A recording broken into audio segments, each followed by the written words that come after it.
Assalamu alaikum. This is Sada Future Architect Wali, and I'm ready to give you a review on how to fix a broken school and lead fearlessly and love hard. It's a TED Talk by Linda Wayman. Linda Wayman's talk is a masterclass in crisis leadership. She stepped into Strawberry Mansion High School, place where the doors were chained shut and the halls were dim, and refused to accept the low performing label as a permanent state. Her approach is built on three pillars that any educator or leader can implement: uh, extreme ownership and radical accountability and emotional intelligence. I go through all of these one by one.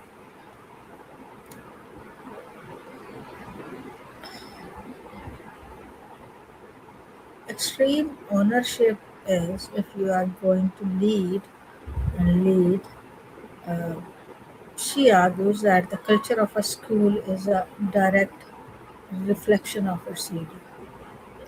She didn't just manage, she transformed the physical environment. By fixing light bulbs, cleaning classrooms, and resetting locker combinations, she signaled to the students that they were worthy of a functioning space. The lesson she learned from here is professionalism, and isn't just about strategy. It's about the small things that prove you care about the dignity of the people you serve. Second point is radical accountability. So what? Now what?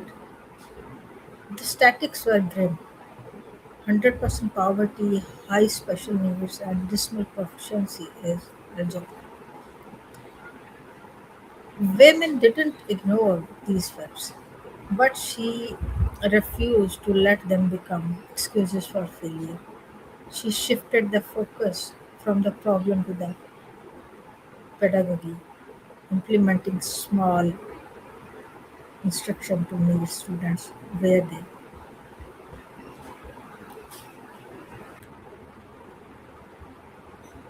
The lesson here is that resilience is the ability to acknowledge a barrier and immediately pivot to a solution. Third point is emotional intelligence, the power of love.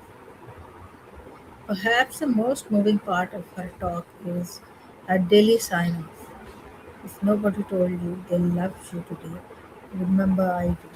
She understood that for students living in fear of poverty, safety and belongings must precede learning. By singing happy birthday and holding town halls, she earned the respect necessary to enforce her non-negotiables. Here the lesson is that authority is not demanded, it's earned through consistent, visible empathy. In context of Pakistan, applying women's principles to Pakistan reveals both significant challenges and immense opportunities for future architects of our education system. The chain doors of our system in Pakistan, many government and low-cost private schools face similar chain door scenarios, not necessarily from weapons, but from lack of resources, uh, dilapidated infrastructure, and encouraged school culture. The challenge here is just as women dealt with teachers who were afraid, our system often struggles with teacher absenteeism and lack of modern pedagogical training. We need leaders who adapt the if you are going to lead mindset principles who move out of the office and into the classrooms to ensure that every light bulb is working, eliminating the excuse of poverty in Pakistan. The so what, now what attitude is vital. With millions of out of school children and high poverty rates, it's easy for administrators to say the children are too poor to learn or the parents don't care. We must stop blaming the socioeconomic background of the students for low literacy rates.